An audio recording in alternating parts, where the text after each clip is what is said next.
warahmatullahi wabarakatuh. Bertemu lagi kita dalam video pembelajaran Pendidikan Agama Islam dan Budi Pekerti untuk SMK kelas 11. Materi kita hari ini adalah melaksanakan pengurusan jenazah. Jadi materi kita hari ini adalah menyelenggarakan jenazah. Anak Bapak, hidup di dunia ini tidaklah selamanya. Akan datang masanya kita berpisah dengan dunia, berikut dengan isinya. Perpisahan itu terjadi saat kematian menjemput. Kematian adalah pintu dan setiap manusia akan memasuki pintu itu tanpa ada seorang pun yang dapat menghindar darinya. Karena di dalam ayat Al-Quran surat Ali Imran ayat 185 Allah telah berfirman, kullu nafsin za'iqatul maut. Artinya setiap yang bernyawa pasti merasakan mati. Ayat di atas menjelaskan bahwa setiap yang bernyawa pasti akan mati. Kita juga akan mati. Sebab itu kita ini manusia akan ada kalanya kematian itu menjemput saat manusia bayi, anak-anak, remaja, dewasa, bahkan orang yang sudah tua renta. Kadang ia menjemputnya saat manusia sedang tidur, sedang terjaga, sedang sedih, sedang bahagia, sedang sendiri, atau sedang bersama-sama. Nah, sekarang apa kewajiban umat Islam terhadap jenazah yang sudah meninggal tersebut? Apabila seorang telah dinyatakan positif meninggal dunia, ada beberapa hal yang harus disegerakan dalam pengurusan jenazah oleh keluarganya. Apa itu? Yang pertama, memandikan. Yang kedua, mengafani. Yang ketiga, menyolatkan. Yang keempat, menguburkan. Nah, sekarang kita akan membahas satu persatu.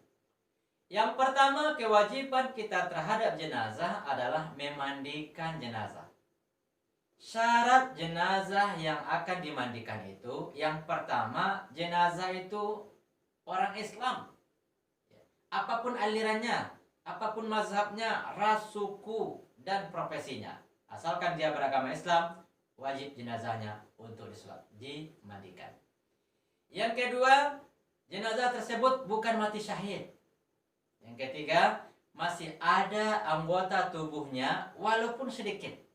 Jadi kalau ada jenazah itu ketabrak mobil, ketabrak kereta api, tetapi masih ada tinggal tubuhnya, maka tetap dimandikan. Yang keempat, bukan bayi prematur. Nah, sekarang masuk siapa saja orang-orang yang berhak untuk memandikan jenazah itu. Orang-orang yang berhak memandikan jenazah itu, yang pertama, orang yang paling dekat dengan jenazah. Siapa itu? Bapaknya, ibunya, suaminya, istrinya, atau anak-anaknya. Yang kedua, jika yang mayat itu laki-laki, maka yang memandikan juga harus laki-laki. Jika mayat itu perempuan, maka yang memandikan juga harus perempuan. Yang ketiga, dimandikan oleh orang yang paham dan orang yang mengerti serta orang yang dapat dipercayai. Yang keempat, orang yang memandikan bisa menjaga rahasia mayat atau kalau ada mayat tersebut memiliki cacat. Nah, lalu bagaimana cara memandikan jenazah itu? Nah, cara memandikan jenazah itu sebetulnya mudah. Yang pertama, letakkan jenazah pada tempat yang tinggi atau tertutup. Yang kedua, gunakan kain basah untuk menutup aurat jenazah. Yang ketiga, berdoa dan membaca basmalah. Yang keempat, mulai mandikan atau membasuh anggota jenazah yang sebelah kanan. Yang kelima, basuh seluruh anggota badan dengan air yang bersih, dengan air yang suci lagi mensucikan. Yang keenam, basuh rambut, kuku, gigi, lubang hidung, dubur, kemaluan, sampai bersih semuanya. Lalu yang terakhir, setelah semua bersih, maka terakhir diwudukan. Mudah kan? Mudah. Nah, yang kedua, apalagi kewajiban kita terhadap jenazah, yaitunya mengafani jenazah. Kain kafan untuk jenazah sekurang-kurangnya 1 lembar saja. Untuk laki-laki disunatkan 3, untuk perempuan disunatkan 5 lembar kain kafan. Nah, sekarang bagaimana cara mengafani jenazah? Betulnya juga mudah, ya, tapi kebanyakan kita takut sehingga banyak yang tidak berani untuk mengafani jenazah. Cara mengafani jenazah itu yang pertama, dibentangkan kain kafan di atas tikar, lalu di atasnya ditaburkan kapur barus yang sudah dihaluskan. Kemudian yang kedua, ya, diberi kapas, letakkan jenazah di atasnya. Tapi kalau tidak ada kapas bagaimana? Ya boleh, tidak apa-apa. Ya, lalu ditutup seluruh lubang-lubang, lubang hidungnya ditutup, lubang telinga, ya, dan lain sebagainya. Yang ketiga, atur jenazah dengan baik. Ya, letakkan tangan kanan di atas dada. Kemudian dibungkus dan diikat dengan rapi. Lalu yang keempat, tali pengikat jenazah itu 5 saja. Paling ujung kepala, bahu, pinggang, lutut, ya, sampai ke bawah. Oke ya. Sekarang yang ketiga. Yang ketiga, kewajiban kita terhadap jenazah adalah menyolatkan jenazah. Orang yang meninggal dunia dalam keadaan Islam berhak untuk disolatkan. Ya. Untuk bisa disolati, keadaan si mayat, keadaan jenazah itu haruslah yang pertama suci, baik badan, tempat maupun kafan yang dipakainya. Yang kedua, jenazah itu sudah dimandikan dan dikafani. Yang ketiga, jenazah sudah berada di depan orang yang menyolatkan atau di sebelah kiblat.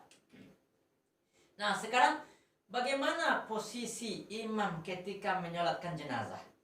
Yang pertama, jika mayat itu perempuan, maka imam berdiri searah perut atau di pinggangnya.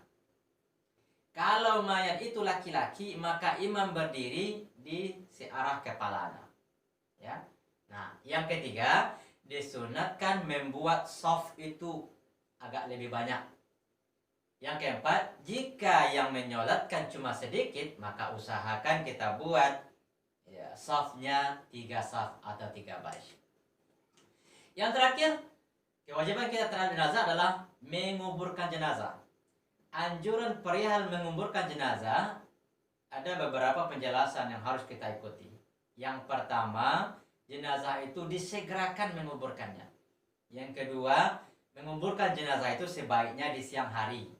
Yang ketiga, anjuran supaya diluaskan bagian kepala dan kaki jenazah. Yang keempat, boleh 1, 2, 3 jenazah dalam 1 lubang. Yang kelima, letakkan jenazah atau si mayat di dalam kubur sambil membaca doa. Doanya singkat saja. Bismillahi wa ala millati rasulil. Ya. Jadi letakkan mayat sambil baca doa. Apa doanya? Bismillahi wa ala millati rasulillah.